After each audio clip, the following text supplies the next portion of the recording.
1 Kings 21.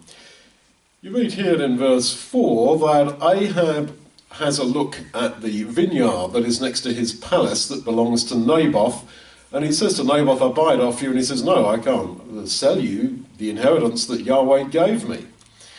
And so Ahab came into his house sullen and angry, because of the word which Naboth had spoken to him, saying, "I will not give you the inheritance of my fathers." He laid himself down on his bed, turned away his face, and wouldn't eat any food.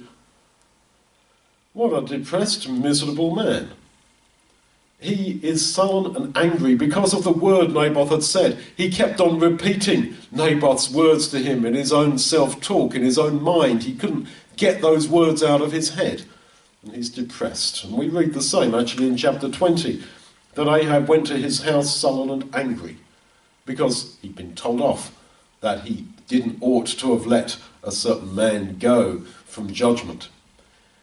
So you get the impression then of depression arising from disobedience to God and from covetousness, wanting wealth or wanting possessions that you can't for whatever reason get.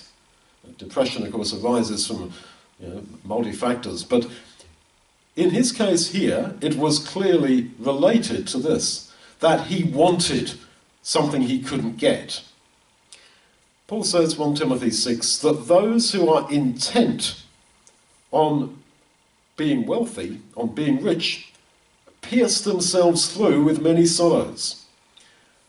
One reason, not the only reason, but one reason this world is full of long-faced, depressed people is because they want what they can't get. It could be not just material, but relationships or position in life or career or standing in front of people, whatever. They want what they can't get, and they are sullen and angry. And behind the smiles, that's what a lot of people are, sullen and angry. Take away that surface level stuff, and that's what you find. For us, it's so much different. I don't want all this stuff. I don't want Naboth's vineyard. I'm not going to be disobedient to God who tells me to do something. We live before God looking forward to his kingdom in the future. It's not for us now to get all this stuff for myself.